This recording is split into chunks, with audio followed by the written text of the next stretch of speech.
Larasati Wening Pramudita baru saja kehilangan kesempatan terakhir untuk pulang setelah menghadiri pemakaman ibu saya, Sri Wahyuni Pramudita. Suami saya, Adrian Mahendra Wijaya, dengan sengaja membatalkan kursi saya pada penerbangan terakhir menuju Jakarta, lalu menyerahkan satu-satunya kartu naik pesawat kepada wanita simpanannya. Sambil tersenyum sinis ia berkata, "Lihat saja pesawat itu terbang meninggalkanmu." Larasati Wening Pramudita tidak membantah sedikit pun. Ia hanya mengangkat pandangan ke papan informasi keberangkatan di Terminal Yogyakarta International Airport. Beberapa detik kemudian, Fajar Nugroho Saputra, petugas gerbang keberangkatan, membaca sesuatu di layar komputernya, mendadak membeku, lalu melangkah menjauh dari konter dengan wajah yang berubah pucat. Beberapa jam sebelumnya, Larasati Wening Pramudita baru saja memakamkan ibu saya, dan kini ia berdiri sendirian di terminal yang terang benderang sambil memikul duka yang begitu berat, sementara orang-orang yang seharusnya menguatkannya justru bersiap menghancurkan hatinya. Upacara pemakaman telah selesai 3 jam sebelumnya di Kota Gede, Yogyakarta, jauh dari rumah yang selama ini ia tinggali bersama suami saya di Kebayoran Baru, Jakarta Selatan. Sri Wahyuni Pramudita telah lama menderita sakit, dan Larasati Wening Pramudita datang seorang diri untuk menemani hari-hari terakhir ibu saya, menggenggam tangannya yang mulai melemah dan membisikkan kata-kata perpisahan terakhir seorang anak kepada ibunya. Suami saya tidak pernah datang. Alasannya selalu pekerjaan, waktu yang tidak tepat, dan berbagai alasan lain yang bahkan terlalu melelahkan untuk diperdebatkan oleh seorang perempuan yang sedang berduka. Namun, ia sempat datang ke bandara. Disinilah semuanya bermula. Ketika Larasati Wening Pramudita melangkah menuju gerbang keberangkatan dengan wajah yang masih kosong karena kehilangan, Adrian Mahendra Wijaya sudah menunggunya. Ia tetap tampak tampan, tinggi, dan tersenyum dengan senyum yang selama 14 tahun terakhir selalu menjadi pertanda bahwa ia telah mengambil keputusan tanpa pernah melibatkan istrinya. Di sampingnya berdiri seorang perempuan muda yang berpenampilan rapi dengan koper kabin di samping kakinya. Larasati Wening Pramudita belum pernah melihat perempuan itu sebelumnya, tetapi firasat buruk langsung memenuhi dadanya. Larasati Wening Pramudita, kata Adrian Mahendra Wijaya dengan nada santai, ada sedikit perubahan. Perubahan? Ulang Larasati Wening Pramudita dengan suara lirih. Saldo rekening tidak cukup untuk membeli 2 kursi pada penerbangan terakhir. Ia hanya mengangkat bahu seolah semuanya adalah takdir. Lalu ia merangkul pinggang perempuan muda itu dan berkata, "Ini Keisha Anindita Permana. Malam ini dia yang akan pulang bersamaku." Coba pikirkan, apa yang akan dilakukan seseorang ketika seluruh dunia runtuh di bawah kakinya dan semua orang sedang menonton? Berteriak? Memohon? Atau menyerah? Larasati Wening Pramudita tidak melakukan satu pun. Keisha Anindita Permana tersenyum puas, mengambil kartu naik pesawat dari tangan Adrian Mahendra Wijaya seolah-olah tiket itu memang miliknya sejak awal. "Lihat saja pesawat itu meninggalkanmu," ulang Adrian Mahendra Wijaya sambil tersenyum. Namun mereka tidak memahami satu hal. Larasati Wening Pramudita tidak menangis, tidak menarik lengan suaminya, bahkan tidak memohon. Ia hanya kembali menatap papan keberangkatan, membaca nomor gerbang, nomor penerbangan, dan informasi bahwa proses naik pesawat akan dimulai 40 menit lagi. Ia membacanya dengan ketenangan seorang perempuan yang seolah sudah mengetahui akhir dari semuanya. Keheningannya bukanlah tanda menyerah. Saat itulah 2 orang lain keluar dari kerumunan sambil ikut tersenyum mengejek. Ratna Puspaningrum Wijaya, ibu mertua saya, memang tidak pernah menyukai Larasati Wening Pramudita. Selama 14 tahun ia selalu memperkenalkan menantunya sebagai perempuan yang dinikahi putranya seolah-olah itu adalah kesalahan besar. Di sampingnya berdiri Randy Pradana Wijaya, adik laki-laki Adrian Mahendra Wijaya, yang sejak tadi sudah mengangkat ponselnya untuk merekam sambil berbisik seolah sedang membuat tontonan. "Ada perempuan yang menikah dengan keluarga yang lebih baik lalu lupa diri," ujar Ratna Puspaningrum Wijaya cukup keras hingga para penumpang di sekitar ikut mendengarnya. Beberapa orang menoleh, Sebagian tersenyum canggung karena merasa lega bukan mereka yang menjadi sasaran penghinaan.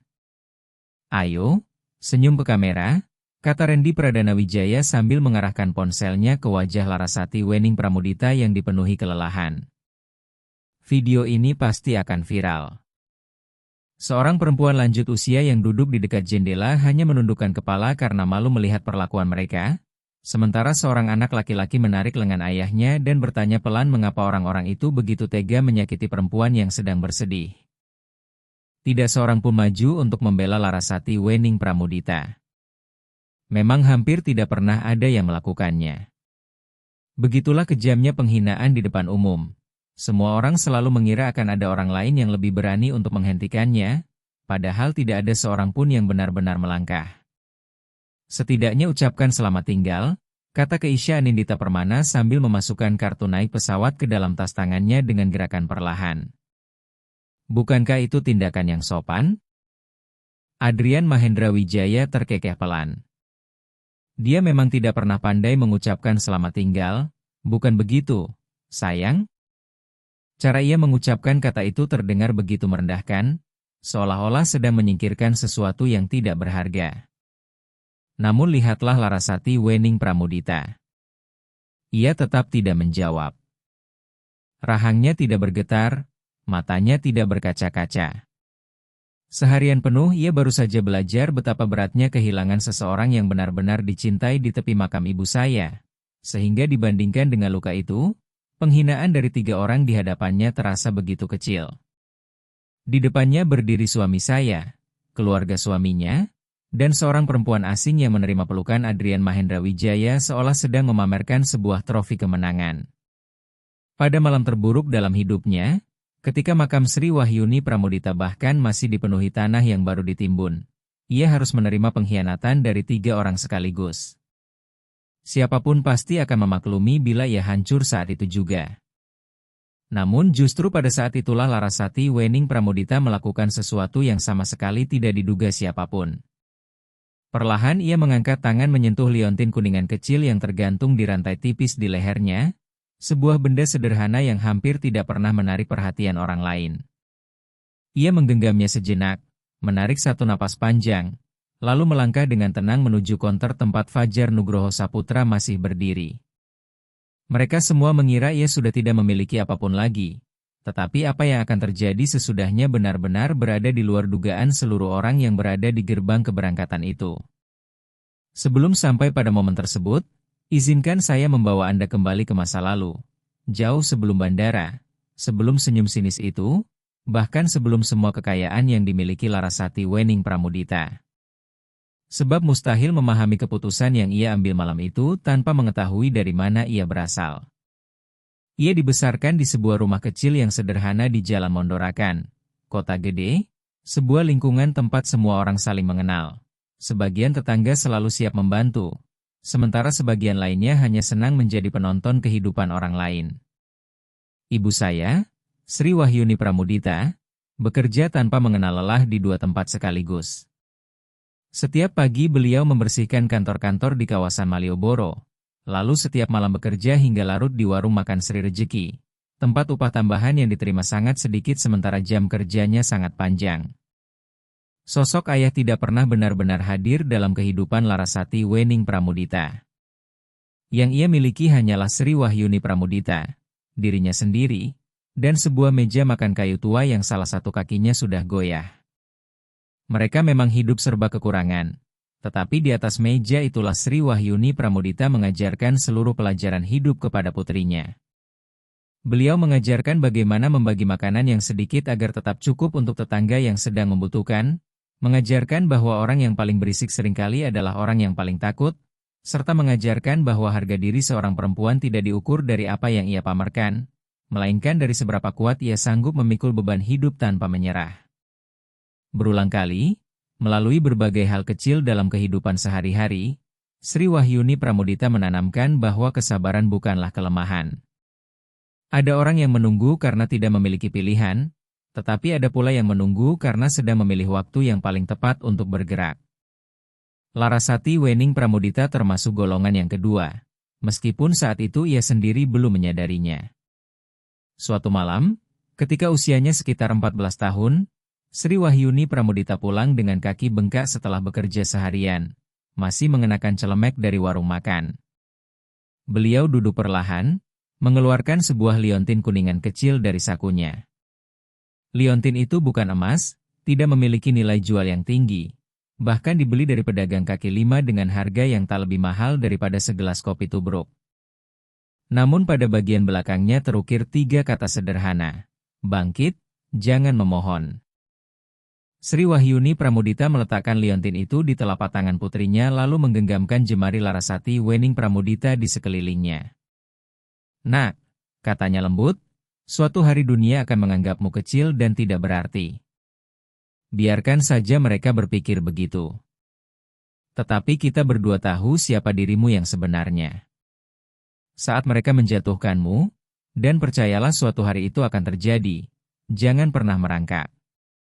Jangan pernah memohon belas kasihan. Bangkitlah. Mengerti? Saya mengerti, Bu. Ucapkan kata-kata itu.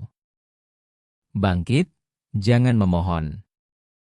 Simpanlah baik-baik liontin itu, karena nilainya jauh lebih besar daripada uang dan jauh lebih berharga daripada apapun yang akan terjadi dalam hidupmu nanti. Sejak kecil Larasati Wening Pramudita dikenal sebagai gadis yang berhati lembut. Bahkan terlalu lembut menurut sebagian orang. Dialah yang rela memberikan bekal makan siangnya kepada teman sekolah yang tidak membawa makanan, dan dialah pula yang selalu ikut menangis setiap kali melihat orang lain kehilangan orang yang mereka cintai. Larasati Wening Pramudita begitu mudah memaafkan, begitu mudah mencintai, dan begitu mudah mempercayai orang lain. Bertahun-tahun kemudian justru kelembutan itulah yang disalahartikan banyak orang sebagai kelemahan. Mereka melihat seorang perempuan yang lembut lalu langsung menganggapnya lemah dan mudah dimanfaatkan. Orang-orang terus mengambil keuntungan darinya, sebagaimana dunia sering memanfaatkan mereka yang berhati baik. Seorang sepupu pernah meminjam uang dan tidak pernah mengembalikannya. Seorang teman pernah menggunakan nama Larasati Wening Pramudita untuk kepentingannya sendiri hingga semua tagihan harus ditanggung olehnya. Setiap kali melihat putrinya menerima semua itu tanpa mengeluh, Sri Wahyuni Pramudita selalu mengucapkan nasihat yang sama. Nak, menjadi baik bukan berarti menjadi buta. Kamu boleh mencintai seseorang, tetapi kamu juga harus tahu berapa harga yang harus kamu bayar karena memilih mempercayainya. Sejak saat itu Larasati Wening Pramudita belajar menghitung segalanya dalam diam. Ia tidak pernah memperlihatkan catatan hidupnya kepada siapapun, tetapi di dalam hatinya ia selalu mengingat setiap kebaikan, setiap pengorbanan, dan setiap luka yang pernah diterimanya. Namun ada sisi lain dari dirinya yang tidak pernah diketahui orang. Setiap malam, ketika suasana di Jalan Mondorakan, kota gede mulai sunyi, ia duduk di meja makan kayu tua yang kakinya telah goyah sambil membuka buku catatan lusuh. Di sana ia menggambar garis-garis panjang, jalur distribusi, rute kendaraan, pesawat kargo, truk logistik, serta kotak-kotak barang yang berpindah dari satu kota ke kota lain di seluruh Indonesia. Ia membaca bagaimana barang diproduksi, bagaimana paket dikirim melintasi berbagai pulau, dan bagaimana jaringan logistik yang tak terlihat mampu menghubungkan tempat asal sebuah produk hingga tiba di tangan pelanggan. Ia menelusuri setiap perjalanan barang dari gudang, pusat distribusi, hingga ke depan pintu rumah penerima, dan setiap kali melakukannya, matanya selalu berbinar penuh semangat. Suatu malam Sri Wahyuni Pramudita berdiri di belakang putrinya sambil memperhatikan semua garis yang memenuhi halaman buku itu. Sedang menggambar apa, Nak? Tanyanya lembut. Larasati Wening Pramudita tersenyum kecil lalu menjawab, saya sedang mencari tahu bagaimana semua barang bisa sampai ke tempat tujuan masing-masing. Sri Wahyuni Pramudita tertawa hangat. Suatu hari nanti kamu akan membuat seluruh dunia bergerak. Tidak ada seorang pun yang menganggap buku catatan itu penting. Bagi orang lain, itu hanyalah coretan seorang gadis miskin yang tinggal di lingkungan sederhana dan berhayal tentang pesawat kargo serta jalur distribusi di bawah cahaya bohlam tua. Siapa yang mau percaya mimpi sebesar itu bisa menjadi kenyataan? Kemana sebenarnya mimpi seperti itu akan membawanya? Simpan dulu pertanyaan itu, karena jawabannya akan datang kemudian. Sebelum itu, Anda perlu mengetahui saat terakhir Larasati Wening Pramudita bertemu ibu saya dalam keadaan masih hidup agar dapat memahami betapa berat duka yang ia bawa memasuki terminal bandara hari itu. Selama berminggu-minggu Sri Wahyuni Pramudita terbaring lemah di ruang rawat inap RSUP Dr. Sarjito, Yogyakarta. Hampir setiap malam Larasati Wening Pramudita datang menemani, duduk di sisi ranjang sambil menggenggam tangan kurus yang dahulu begitu kuat menopang kehidupannya. Pada suatu sore yang cerah, ketika kesadaran Sri Wahyuni Pramudita sempat kembali sejenak, beliau memandang putrinya yang telah dewasa lalu tersenyum tipis. "Masih kamu simpan?" bisiknya pelan. "Liontin itu?" Larasati Wening Pramudita menarik liontin kuningan dari balik kerah bajunya. "Selalu saya pakai setiap hari, Bu." Sri Wahyuni Pramudita mengangguk pelan. Tatapannya kemudian mengarah ke langit-langit ruangan seolah melihat sesuatu yang tidak dapat dilihat orang lain. Suatu hari nanti akan datang hari yang sangat berat. Hari ketika semua orang yakin mereka akhirnya berhasil menjatuhkanmu. Dengan tenaga yang tersisa beliau menggenggam tangan putrinya. "Pada hari itulah kamu menunjukkan siapa dirimu yang sebenarnya. Jangan lebih cepat. Tunggulah saatnya. Kamu akan tahu ketika waktunya tiba." "Bagaimana saya bisa mengetahuinya?" tanya Larasati Wening Pramudita lirih. Sri Wahyuni Pramudita menjawab dengan suara yang semakin pelan, "Kamu akan merasakannya, seolah seluruh ruangan menahan napas pada saat yang sama." Itulah beberapa kalimat terakhir yang benar-benar diucapkan Sri Wahyuni Pramudita dengan kesadaran penuh. 3 hari kemudian beliau meninggal dunia, dan Larasati Wening Pramudita kembali ke Jakarta sambil membawa duka yang terasa begitu berat hingga hampir menghancurkannya. Tepat menuju bandara tempat 3 orang telah menunggu untuk membuktikan bahwa semua nasihat ibu saya selama ini benar adanya. Ingatlah kata-kata tentang seluruh ruangan yang menahan napas itu, karena Anda pun akan merasakannya saat momen tersebut benar-benar tiba. Kini kita kembali ke masa sekarang, ke bangku dingin di dekat gerbang keberangkatan tempat Larasati Wening Pramudita duduk sendirian setelah mereka pergi sambil tertawa. Sebab seseorang tidak langsung bangkit setelah terluka. Sebelum mampu berdiri, seseorang harus hampir tenggelam lebih dahulu. Adrian Mahendra Wijaya sebenarnya tidak selalu menjadi pria yang kejam. Justru itulah bagian yang paling menyakitkan, karena penjahat yang nyata jauh lebih sulit dikenali daripada tokoh jahat dalam cerita. Ketika pertama kali bertemu Larasati Wening Pramudita, Adrian Mahendra Wijaya adalah pria yang menarik, penuh ambisi, dan diam-diam menyimpan rasa takut yang saat itu tidak pernah disadari oleh Larasati Wening Pramudita. Ia berasal dari keluarga yang selalu membicarakan status sosial dan kehormatan, tetapi kenyataannya tidak pernah benar-benar memiliki kekayaan yang mampu menopang semua kebanggaan itu.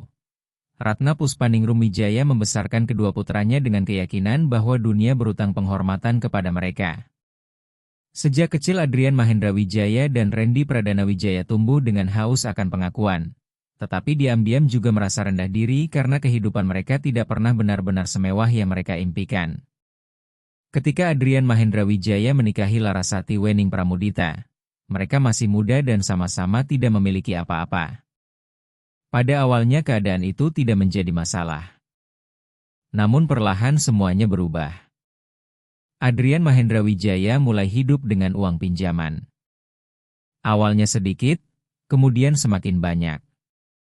Ia membeli mobil mewah yang membuatnya tampak berhasil, mengenakan jam tangan mahal yang memberi kesan sebagai pria sukses, lalu menjalani gaya hidup yang membuat Ratna Puspaningrum Wijaya bangga di gereja dan membuat Randy Pradana Wijaya iri setiap kali makan bersama keluarga. Tahun demi tahun lubang utangnya semakin dalam, tetapi pada saat yang sama ia semakin mahir menyembunyikan semuanya. Ketika peristiwa di Yogyakarta International Airport terjadi, Adrian Mahendra Wijaya sebenarnya sudah tenggelam dalam utang yang begitu besar hingga bahkan Keisha Anindita Permana sama sekali tidak mengetahui kenyataan itu. Ia berutang kepada orang-orang yang tidak pernah mengirimkan surat penagihan dengan sopan. Seseorang yang sedang tenggelam akan meraih apapun yang paling dekat untuk menyelamatkan dirinya sendiri, meskipun harus menenggelamkan orang lain, bahkan istrinya sendiri. Itulah yang dilakukan Adrian Mahendra Wijaya, terutama kepada Larasati Wening Pramudita. Ada satu hal yang paling ia takuti. Selama ini Larasati Wening Pramudita selalu menjadi sosok yang tenang, cakap, dan mampu menyelesaikan setiap persoalan secara diam-diam sementara dirinya hanya pandai berbicara. Bertahun-tahun berlalu tanpa ia sadari, ketenangan istrinya perlahan berubah menjadi cermin yang memantulkan seluruh kelemahan dirinya. Dan seseorang yang sedang tenggelam tidak akan sanggup menatap bayangannya sendiri dengan jujur. Kemudian muncullah Keisha Anindita Permana. Ambisinya berbeda, lebih dingin dan lebih penuh perhitungan. Sejak kecil ia melihat ibunya ditinggalkan tanpa memiliki apapun, sehingga ia berjanji kepada dirinya sendiri bahwa ia tidak akan pernah mengalami nasib yang sama. Ketika melihat Adrian Mahendra Wijaya dengan mobil mewah, jam tangan mahal, dan sikap penuh percaya diri, ia menganggap pria itu sebagai tangga yang tepat untuk mengangkat kehidupannya. Ia terus mengatakan apa yang ingin didengar oleh Adrian Mahendra Wijaya. Bahwa istrinya hanya menghambat masa depannya, bahwa Larasati Wening Pramudita tidak pantas berada di tengah keluarganya, dan bahwa laki-laki seperti dirinya berhak mendapatkan perempuan yang lebih baik. Keisha Anindita Permana tidak pernah tahu bahwa tangga yang sedang dipanjatnya sebenarnya rapuh. Ia tidak mengetahui bahwa semua kemewahan itu dibangun di atas utang. Ia hanya melihat penampilan luar lalu percaya sepenuhnya kepada pria yang ada di baliknya. Kesalahan itulah yang kelak harus ia bayar dengan harga yang sangat mahal. Sementara itu, selama hampir setahun Ratna Puspaningrum Wijaya dan Randy Pradana Wijaya diam-diam terus membicarakan perceraian. Menurut mereka, nama keluarga harus dibersihkan, status sosial harus ditingkatkan, dan perempuan pendiam yang tidak pernah cukup merendahkan diri di hadapan keluarga mereka harus disingkirkan. Mereka yakin Larasati Wening Pramudita tidak membawa apapun ke dalam pernikahan itu. Tidak memiliki uang, tidak memiliki pengaruh, dan tidak mempunyai kemampuan untuk melawan. Larasati Wening Pramudita membiarkan mereka terus mempercayai semua anggapan itu. Ia membiarkan semua orang hidup dalam keyakinan yang sama. Tahukah Anda kapan pertama kali Larasati Wening Pramudita mengetahui keberadaan Keisha Anindita Permana? Bukan melalui pesan singkat, bukan pula karena bekas lipstik di pakaian Adrian Mahendra Wijaya. Yang ia temukan jauh lebih sederhana, tetapi justru jauh lebih menyakitkan. Beberapa bulan sebelum pemakaman Sri Wahyuni Pramudita, pada suatu hari ketika kondisi ibu saya tiba-tiba memburuk, Larasati Wening Pramudita pulang lebih awal dengan hati yang hancur dan hanya ingin dipeluk oleh suami saya. Namun dari ruangan sebelah ia mendengar Adrian Mahendra Wijaya sedang berbicara melalui telepon. Ia mendengar tawa hangat yang sudah bertahun-tahun tidak pernah lagi ia rasakan ditujukan kepadanya. Lalu ia mendengar suara lembut suaminya berkata, "Tidak usah khawatir soal dia. Dia bukan siapa-siapa. Dia cuma perabot rumah." Perabot rumah. Setelah 14 tahun menikah, dirinya telah berubah menjadi sesuatu yang bahkan tidak lagi dipedulikan keberadaannya. Larasati Wening Pramudita tidak menerobos masuk ke ruangan itu. Ia tidak berteriak ataupun menangis. Ia hanya berdiri membeku di lorong rumah sambil menutup mulutnya dengan tangan agar suara napasnya tidak terdengar. Kata-kata itu tenggelam jauh ke dalam hatinya seperti batu yang jatuh ke dasar laut. Inilah yang harus dipahami tentang seorang perempuan yang sabar. Larasati Wening Pramudita tidak memilih memaafkan Adrian Mahendra Wijaya, tetapi ia juga tidak langsung memilih meninggalkannya. Ia memilih menunggu. Ia memilih mengamati. Ia membiarkan Adrian Mahendra Wijaya memperlihatkan seluruh jati dirinya sampai tidak ada lagi sedikitpun keraguan mengenai siapa pria itu sebenarnya. Hanya saja ia tidak pernah menyangka bahwa momen terakhir itu akan datang di gerbang keberangkatan bandara, hanya 3 jam setelah ibu saya dimakamkan. Kini Larasati Wening Pramudita masih duduk sendirian di bangku dingin dekat gerbang keberangkatan. Untuk beberapa saat yang terasa sangat panjang, kebohongan-kebohongan itu hampir berhasil menghancurkannya. Ponselnya sudah kehabisan daya di dalam genggamannya. Pagi itu, Adrian Mahendra Wijaya bahkan telah memblokir seluruh akses komunikasi dengannya sehingga ia tidak dapat menghubungi siapapun untuk meminta bantuan. Ibu saya telah tiada. Suami saya pun telah pergi, berjalan menuju pesawat bersama perempuan lain tanpa sedikit pun menoleh ke belakang, dan kini Larasati Wening Pramudita berdiri sendirian di terminal yang terang benderang, dikelilingi orang-orang asing yang menyaksikan dirinya dipermalukan tanpa seorang pun berusaha menolong. Untuk sesaat, ia hampir mempercayai semua hinaan itu. Untuk sesaat ia berpikir, mungkin benar aku memang tidak berarti. Mungkin aku memang bukan siapa-siapa. Mungkin 14 tahun hidup dengan kesabaran, kelembutan, dan ketulusan hanya membuatku menjadi orang yang paling mudah disingkirkan. Pernahkah Anda berada di titik seperti itu, ketika suara-suara kejam dari orang lain perlahan berubah menjadi suara hati Anda sendiri? Jemari Larasati Wening Pramudita kembali menyentuh liontin kuningan di lehernya. Tanpa melihatnya, ia membalik liontin itu dengan ujung jarinya. Ia tidak perlu membaca tulisan yang terukir di sana karena sejak usia 14 tahun kata-kata itu telah tertanam di dalam hatinya. Bangkit, jangan memohon. Seketika sesuatu di dalam dirinya kembali teguh. Itulah saat seorang perempuan mengambil keputusan terbesar dalam hidupnya. Ia berdiri perlahan, merapikan pakaiannya dengan tenang seolah sedang menata kembali seluruh hidupnya sebelum melangkah maju.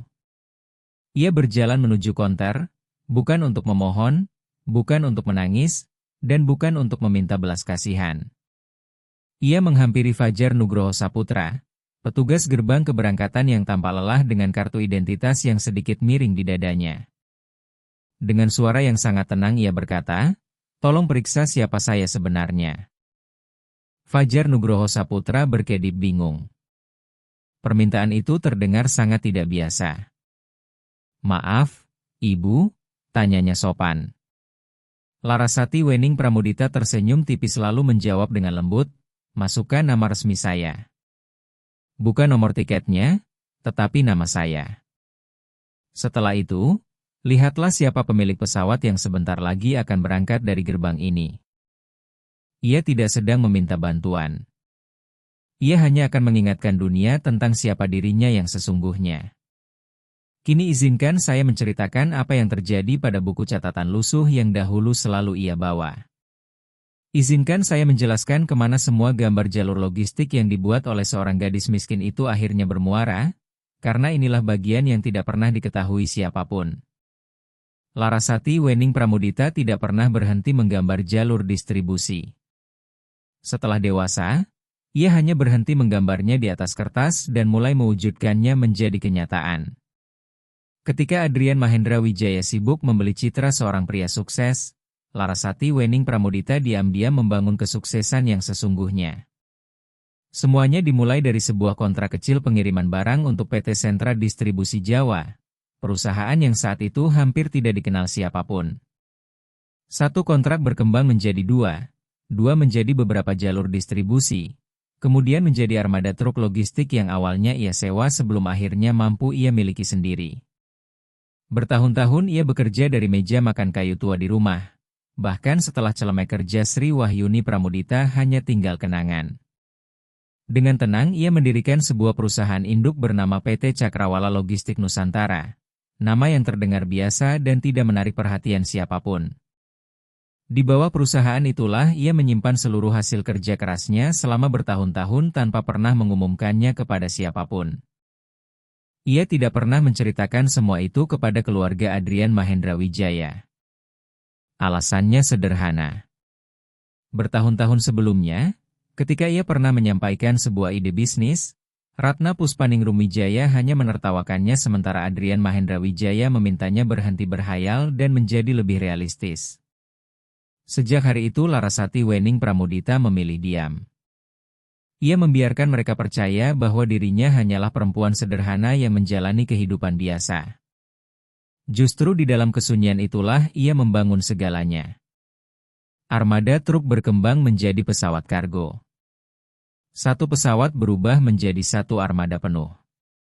Jalur distribusi berkembang menjadi jaringan logistik yang menghubungkan berbagai kota dan pulau di seluruh Indonesia.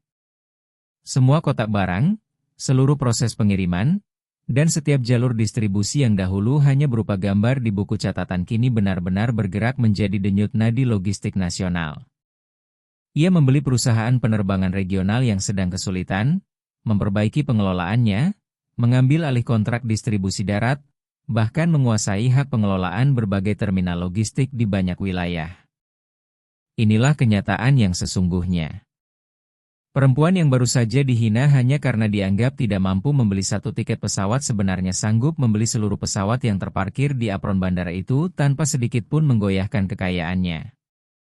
Selama 10 tahun ia membangun sebuah kerajaan bisnis secara diam-diam hingga nilainya mencapai puluhan triliun rupiah, angka yang begitu besar sehingga hampir kehilangan makna.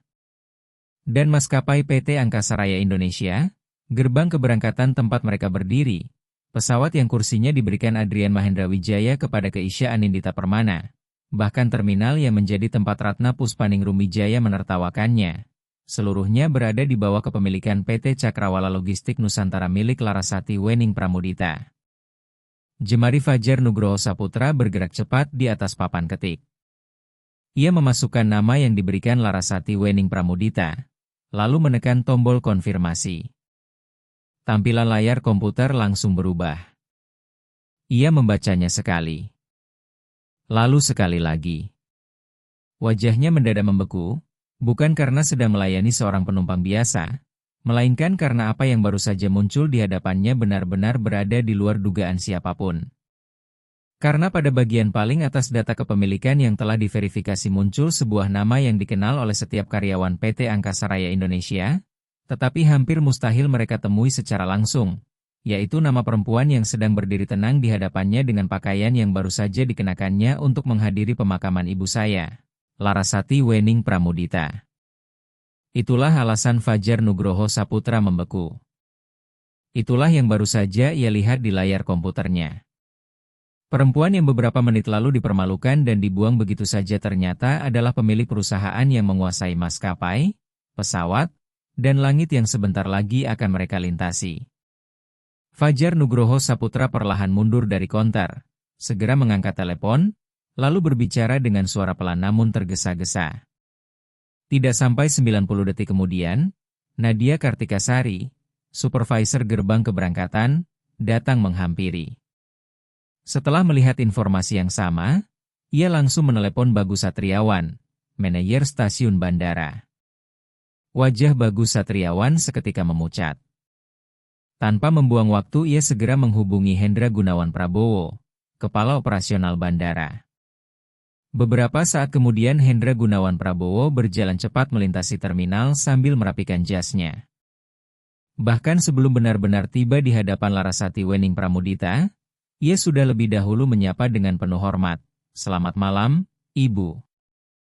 Pada saat yang sama Adrian Mahendra Wijaya dan Keisha Anindita Permana telah berada di dekat Garbarata sambil memegang kartu naik pesawat dan tertawa membicarakan sesuatu.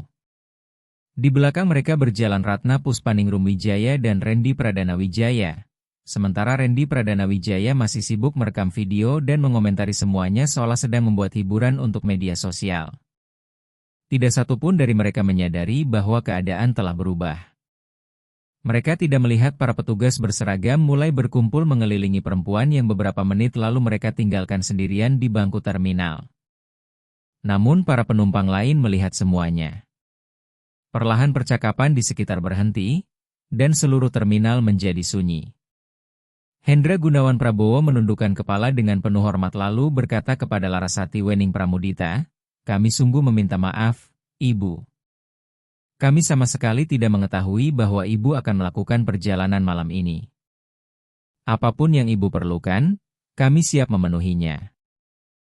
Tepat pada saat itulah Adrian Mahendra Wijaya menoleh ke belakang. Lihatlah wajahnya, karena inilah momen yang akan terus diingat. Ia melihat istrinya, perempuan yang baru saja ia tinggalkan, perempuan yang tiketnya ia berikan kepada wanita lain seolah hanya membatalkan sebuah reservasi biasa, kini berdiri di tengah lingkaran para pejabat tertinggi maskapai. Semua orang menghadap kepadanya. Semua orang menunggu satu kata darinya. Adrian Mahendra Wijaya sempat tertawa kecil karena pikirannya menolak mempercayai apa yang sedang dilihatnya. "Apa yang sebenarnya terjadi?" teriaknya sambil berjalan kembali. Senyum percaya dirinya mulai menghilang. "Ada apa ini?" "Larasati Wening Pramudita, apa yang sudah kamu lakukan?" Larasati Wening Pramudita menoleh perlahan dengan wajah yang tetap tenang.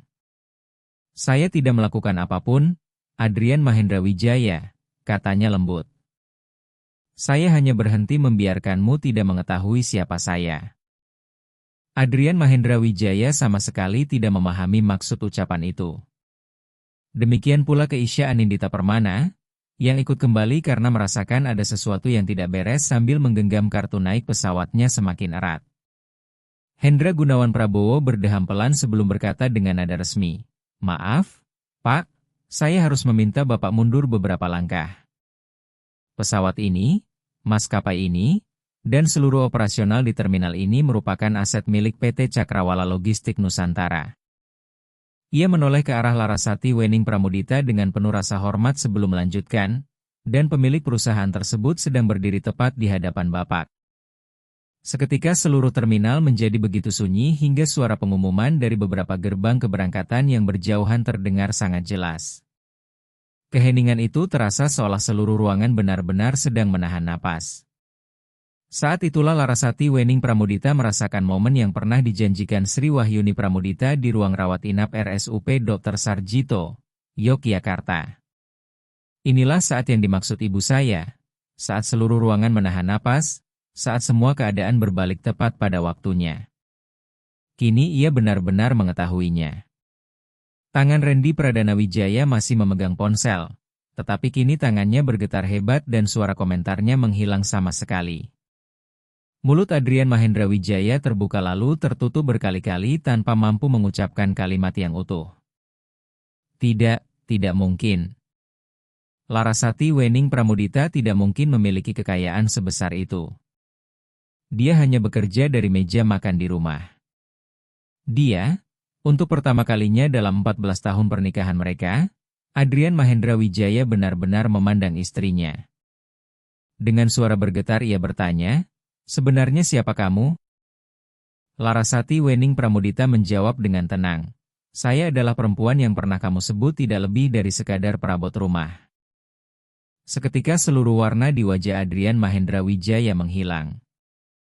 Ia tidak pernah menyadari bahwa istrinya telah mendengar percakapan itu. Sejak hari itu ia akan terus dihantui pertanyaan tentang apa lagi yang pernah didengar, dilihat, dan diketahui oleh Larasati Wening Pramudita, tanpa pernah memahami bahwa seorang perempuan yang sabar melihat segalanya, tetapi memilih diam sampai tiba saat yang benar-benar berarti. Dan inilah awal dari pembalikan keadaan yang berlangsung tanpa teriakan maupun kemarahan.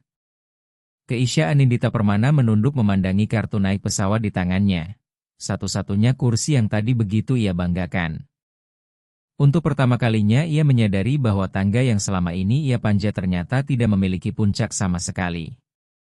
Uang yang selama ini dicium baunya oleh Keisha Anindita Permana pada diri Adrian Mahendra Wijaya ternyata hanyalah uang pinjaman. Kekayaan yang sesungguhnya, kekayaan luar biasa yang selama ini ia cari, justru berdiri diam tepat di belakang pria itu dalam wujud perempuan yang ikut ia hina, yaitu Larasati Wening Pramudita. Dengan tenang Larasati Wening Pramudita melangkah mendekati Keisha Anindita Permana, lalu mengulurkan satu tangan terbuka. "Simpan saja," katanya lembut sambil mengangguk ke arah kartu naik pesawat. "Itu adalah barang terakhir milik saya yang akan pernah berada di tanganmu." Wajah Keisha Anindita Permana langsung berubah pucat. Perlahan ia meletakkan kartu naik pesawat itu di atas konter seolah benda tersebut membakar telapak tangannya. Setelah itu Larasati Wening Pramudita menoleh kepada Adrian Mahendra Wijaya. Selama 14 tahun ia memilih diam, sehingga setiap kata yang kini keluar dari mulutnya memiliki arti yang sangat dalam. "Bukan penerbangan saya yang kamu batalkan," ucapnya pelan. "Kamulah yang baru saja membatalkan masa depanmu sendiri." Adrian Mahendra Wijaya mencoba berbicara, tetapi Larasati Wening Pramudita belum selesai. Ratna Puspaningrum Wijaya segera melangkah maju, bersiap menggunakan cara lamanya untuk merendahkan menantunya. Dengar ya, perempuan. Namun Larasati Wening Pramudita hanya menatap ibu mertua saya dengan tenang. 14 tahun saya selalu diperkenalkan hanya sebagai perempuan yang dinikahi putra ibu. Seolah keberadaan saya adalah sebuah kesalahan. Lalu ia berkata dengan suara yang begitu pelan namun tajam, kalian merekam orang yang salah. Saat itulah sesuatu yang luar biasa terjadi. Ponsel yang sejak tadi diarahkan kepada Larasati Wening Pramudita, termasuk milik Rendy Pradana Wijaya dan para penonton yang sebelumnya ikut menertawakan dirinya, satu demi satu berbalik mengarah kepada Adrian Mahendra Wijaya, Ratna Puspaningrum Wijaya, dan Keisha Anindita Permana. Kamera yang semula dipakai untuk merekam penghinaan terhadap seorang perempuan kini justru menangkap wajah-wajah orang yang telah mempermalukannya. Dalam hitungan detik keadaan benar-benar berbalik. Tontonan yang mereka ciptakan untuk menjatuhkan Larasati Wening Pramudita berubah menjadi tontonan yang mempermalukan diri mereka sendiri. Tidak ada teriakan, tidak ada tamparan, tidak ada keributan. Hanya keheningan yang perlahan menyinari kenyataan hingga ketiga orang itu berdiri kaku, kehilangan harga diri di hadapan seluruh penumpang. Hendra Gunawan Prabowo kemudian mengulurkan lengannya dengan penuh hormat kepada Larasati Wening Pramudita. Ibu, ruang tunggu VIP kami telah siap kapan saja Ibu menginginkannya. Atau apabila Ibu berkenan, kami dapat segera menyiapkan pesawat jet pribadi milik Ibu. Larasati Wening Pramudita tersenyum tipis. Pesawat saya sendiri saja. Tentu saja ia dapat mengatakannya, karena seluruh armada itu memang miliknya. Anda mungkin mengira kisah ini berakhir di sana. Identitas Larasati Wening Pramudita telah terungkap, para penonton telah berpihak kepadanya, dan orang-orang yang menghina dirinya telah dipermalukan. Namun kekejaman bukan hanya harus terbongkar, melainkan juga harus dibayar. Setelah malam itu, balasan datang begitu cepat dan begitu keras. Adrian Mahendra Wijaya pulang ke rumah tanpa menyadari bahwa kehidupan yang selama ini ia bangun sudah mulai runtuh dari dalam. Ketika seseorang membangun seluruh hidupnya di atas utang, cukup satu orang berhenti melindunginya, maka semuanya akan ambruk. Dan Larasati Wening Pramudita, tanpa kemarahan dan tanpa satu kata kasar pun, hanya melakukan satu hal sederhana, yaitu berhenti melindungi suami saya. Selama bertahun-tahun ia sebenarnya mengetahui seluruh utang Adrian Mahendra Wijaya. Diam-diam ia menjadi tangan yang tak terlihat, menyelesaikan utang-utang yang paling berbahaya sehingga para penagih tidak pernah datang ke rumah mereka. Adrian Mahendra Wijaya sama sekali tidak pernah mengetahuinya. Ia selalu mengira dirinya cukup pintar untuk lolos dari semua masalah. Ia tidak pernah bertanya mengapa para penagih yang paling berbahaya tiba-tiba menghilang. Ia tidak pernah menyadari bahwa perempuan pendiam yang selalu diremehkannya selama ini berdiri di antara dirinya dan kehancuran. Pagi setelah kejadian di bandara, perlindungan itu lenyap. Banjir masalah yang selama ini tertahan akhirnya datang. Mobil mewahnya disita lebih dahulu. Setelah itu jam tangan mahalnya, lalu koleksi jam tangan lainnya, kemudian seluruh citra kemewahan yang selama ini ia banggakan runtuh satu persatu. Orang-orang yang selama ini memberinya pinjaman mulai berdatangan menagih karena kini tidak ada lagi Larasati Wening Pramudita yang diam-diam menyelesaikan semuanya. Reputasi keuangannya hancur seketika. Gaya hidup yang selama ini membuat Ratna Puspaningrum Wijaya begitu bangga di gereja menghilang hanya dalam hitungan minggu, dan seluruh jemaat menyaksikan kejatuhan keluarga mereka.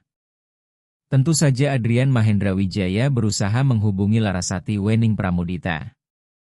Setelah tanah tempat ia berpijak benar-benar runtuh, barulah ia teringat bahwa ia masih memiliki seorang istri.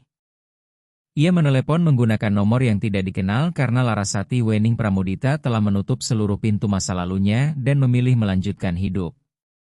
Ketika panggilannya akhirnya dijawab, suara Adrian Mahendra Wijaya tidak lagi terdengar penuh percaya diri. Larasati Wening Pramudita, sayang, kita masih bisa memperbaiki semuanya. 14 tahun pernikahan kita pasti masih berarti. Saya hanya melakukan satu kesalahan. Larasati Wening Pramudita terdiam beberapa saat. Kemudian ia mengucapkan kalimat terakhir yang memang harus didengar oleh Adrian Mahendra Wijaya. Kamu tidak melakukan kesalahan, Adrian Mahendra Wijaya. Kamu membuat pilihan. Kamu memilih mempermalukan saya di gerbang keberangkatan, tepat di hadapan kenangan tentang ibu saya. Kesalahan adalah sesuatu yang terjadi tanpa disengaja, lanjut Larasati Wening Pramudita dengan suara tenang. Tetapi kamu menatap mata saya, tersenyum, lalu tetap memilih melakukan semua itu.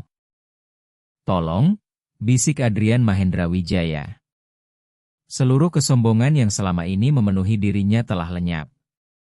Yang tersisa hanyalah seorang pria ketakutan yang akan segera menghadapi rumah kosong dan hidup yang hancur. Selamat tinggal, Adrian Mahendra Wijaya. Kali ini Larasati Wening Pramudita yang lebih dahulu mengakhiri sambungan telepon. Bahkan sebelum 2 minggu berlalu, Keisha Anindita Permana sudah meninggalkan Adrian Mahendra Wijaya. Ia memilih pria itu karena mengira sedang mengejar kekayaan, tetapi ternyata semua kemewahan itu hanyalah bayangan. Begitu bayangan tersebut menghilang, ia pergi secepat saat ia datang, tetap dingin, tetap penuh perhitungan. Sebelum pergi ia sempat mengucapkan beberapa kata yang menyakitkan, bukan karena benar-benar membenci Adrian Mahendra Wijaya, melainkan karena merasa malu terhadap pilihannya sendiri. Ia telah menukar hati nuraninya demi sebuah tangga yang ternyata tidak menuju kemana-mana, dan kini ia kehilangan keduanya sekaligus. Kabar terakhir yang terdengar, Keisha Anindita Permana kembali mendekati pria lain, masih percaya bahwa kali ini tangga yang dipanjatnya benar-benar akan membawanya ke puncak. Lalu bagaimana dengan keluarga Adrian Mahendra Wijaya? Masih ingat ponsel milik Randy Pradana Wijaya? Masih ingat semua rekaman, komentar, dan tawa puasnya? Rekaman itu memang menyebar kemana-mana, tetapi bukan versi yang ia harapkan. Yang viral bukanlah penghinaan terhadap Larasati Wening Pramudita, melainkan rekaman saat keadaan berbalik. Ternyata ada penumpang lain yang juga merekam seluruh kejadian dari sudut berbeda. Video yang beredar memperlihatkan bagaimana 3 orang menyadari di depan kamera bahwa mereka baru saja mempermalukan pemilik PT Angkasa Raya Indonesia tepat setelah perempuan itu menghadiri pemakaman ibu saya.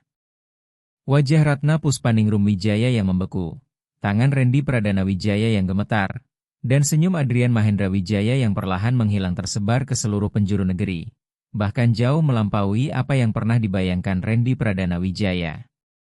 Selama 14 tahun Ratna Puspaningrum Wijaya selalu mengatakan kepada semua orang bahwa Larasati Wening Pramudita tidak pantas menjadi istri putranya. Kini justru seluruh masyarakat mempertanyakan mengapa putranya yang ternyata tidak pernah pantas untuk Larasati Wening Pramudita. Ada keadilan yang sangat indah di dalam pembalikan itu.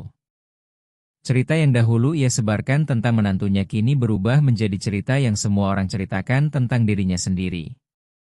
Sementara itu Larasati Wening Pramudita tidak pernah sekalipun menyombongkan kemenangan tersebut.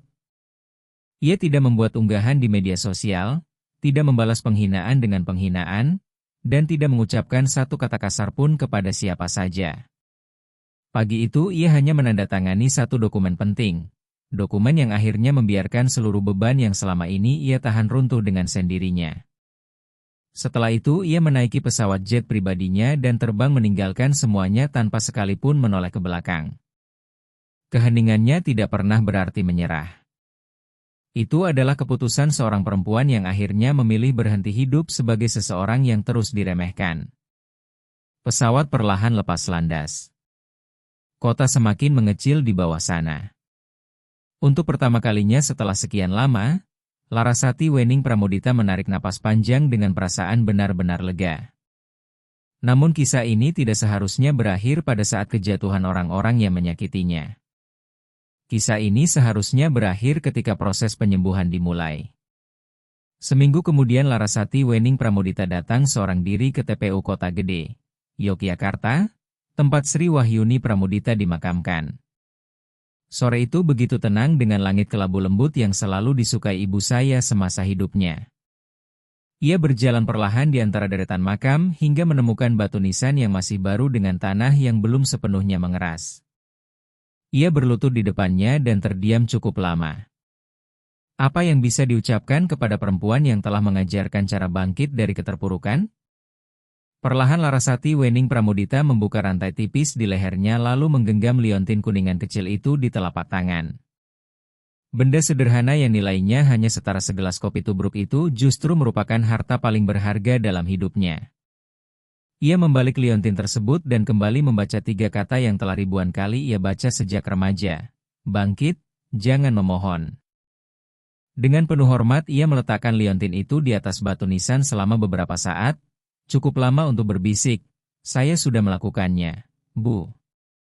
Mereka memang menjatuhkan saya, tetapi saya tidak pernah memohon belas kasihan. Saya memilih bangkit. Setelah itu ia mengambil kembali liontin tersebut, karena ada hal-hal yang memang harus terus dibawa sepanjang hidup.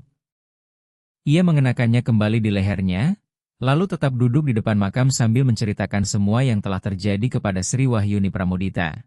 Sebagaimana seseorang berbicara kepada orang yang dicintainya, meskipun tahu tidak akan ada jawaban, tetapi tetap percaya bahwa setiap kata akan sampai ke hati yang selalu mendengarkan.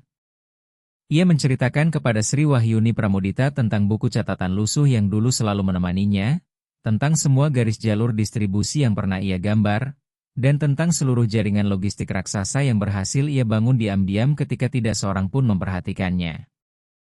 Ia juga bercerita bahwa gadis berusia 14 tahun yang dahulu duduk di depan meja makan kayu tua yang kakinya goyah akhirnya benar-benar melakukan apa yang pernah diyakini ibu saya. Sambil tersenyum dengan mata yang dipenuhi air mata, Larasati Wening Pramudita berkata pelan, "Dulu ibu pernah berkata suatu hari nanti saya akan menggerakkan seluruh dunia." Saya tidak pernah menyangka ibu benar-benar mengatakannya secara harfiah. Namun inilah bagian yang paling penting untuk diingat. Larasati Wening Pramudita tidak menggunakan kekayaannya untuk membeli kembali kehidupan palsu yang selama ini begitu dibanggakan Adrian Mahendra Wijaya. Ia tidak membangun istana megah, tidak memburu balas dendam, dan tidak menjadikan uang sebagai pelindung harga dirinya.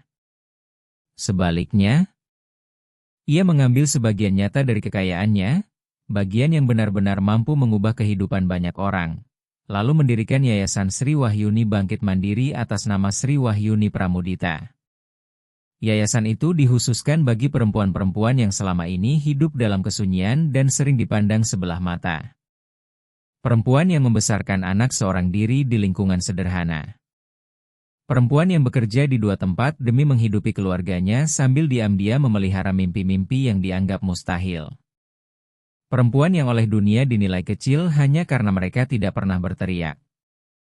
Kepada mereka Larasati Wening Pramudita memberikan warisan paling berharga yang pernah diterimanya dari Sri Wahyuni Pramudita. Bukan hanya bantuan dana. Meskipun dana itu benar-benar mengubah kehidupan banyak keluarga sebagaimana ibu saya pernah berkata bahwa jumlah yang tepat dapat mengubah masa depan seseorang. Ia juga memberikan sebuah keyakinan. Kalimat itu kembali diukir pada liontin kuningan kecil yang sederhana, murah, tetapi tak ternilai harganya. Satu persatu perempuan yang datang menerima sebuah liontin di telapak tangan mereka. Pada bagian belakangnya terukir 3 kata yang sama. Bangkit, jangan memohon. Karena Larasati Wening Pramudita akhirnya memahami sesuatu yang tidak pernah dipahami Adrian Mahendra Wijaya, betapapun besar kesombongannya yang dibangun dari utang. Kebaikan bukanlah kelemahan. Perempuan yang lembut bukanlah perempuan yang tidak memiliki kekuatan. Seringkali tangan yang paling lembut justru menggenggam kekuasaan terbesar di dalam ruangan. Mereka hanya tidak merasa perlu memamerkannya agar orang lain percaya. Larasati Wening Pramudita tidak pernah berubah menjadi pribadi yang kejam. Pengkhianatan tidak membuat hatinya mengeras, tetapi justru membuatnya melihat segala sesuatu dengan lebih jernih. Ia tetap menjadi gadis yang dahulu rela membagikan bekal makan siangnya kepada teman yang kelaparan. Ia hanya berhenti membiarkan orang-orang yang tamak menganggap dirinya sebagai seseorang yang bisa terus dimanfaatkan. Terakhir kali orang-orang melihat Larasati Wening Pramudita, ia sedang duduk di dekat jendela lebar rumah pribadinya di Sentul, Bogor, rumah yang kini sepenuhnya menjadi miliknya sendiri. Ia memandang langit kelabu dengan ketenangan yang selama ini tidak pernah benar-benar ia rasakan. Tidak ada lagi suami saya yang meremehkannya. Tidak ada lagi keluarga yang menghina dirinya. Tidak ada lagi orang asing yang mencoba mengenakan hidupnya seperti sebuah kostum. Yang tersisa hanyalah kedamaian, kedamaian yang lahir setelah melewati begitu banyak penderitaan, kedamaian yang hanya dapat tumbuh di tempat yang dahulu dipenuhi kekejaman. Larasati Wening Pramudita akhirnya benar-benar merdeka. Ia kembali utuh. Dan untuk pertama kalinya ia tidak lagi terusik oleh siapapun yang pernah menganggap dukanya sebagai tanda kelemahan. Keheningannya tidak pernah berarti menyerah. Tidak pernah sekalipun. Keheningan itu adalah kekayaan terbesar yang ia simpan dengan sabar, hanya digunakan ketika benar-benar diperlukan. Nilainya selalu jauh lebih besar daripada apapun yang sanggup dihitung oleh orang lain. Maka inilah pesan yang ingin saya tinggalkan melalui kisah ini. Jangan pernah menilai seseorang dari betapa tenangnya ia memikul penderitaan. Jangan pernah menganggap kelembutan sebagai kelemahan, kesabaran sebagai ketidakberdayaan, ataupun keheningan sebagai tanda menyerah. Orang-orang yang dipandang kecil oleh dunia seringkali justru sedang memikul langit yang jauh lebih besar daripada yang mampu dibayangkan siapapun. Bersikaplah baik kepada mereka yang pendiam. Dan apabila Andalah orang yang selama ini memilih diam, ingatlah selalu kata-kata yang diwariskan Sri Wahyuni Pramudita kepada putrinya. Bangkit, jangan memohon. Bangkitlah. Jangan pernah memohon belas kasihan. Jika kisah Larasati Wening Pramudita malam ini memberi arti bagi Anda, bagikanlah kepada orang lain agar setiap perempuan yang merasa tidak terlihat dapat memahami bahwa keheningannya bukanlah kelemahannya. Teruslah mengikuti kisah-kisah tentang mereka yang diremehkan namun akhirnya bangkit membuktikan jati dirinya. Dan sekarang saya ingin bertanya kepada Anda, ketika Fajar Nugroho Saputra tiba-tiba membeku di depan layar komputernya, apakah Anda sudah merasakan bahwa sesuatu yang luar biasa akan segera terjadi? Mungkin kisah berikutnya juga sedang menunggu seseorang yang Anda kenal untuk mendengarnya.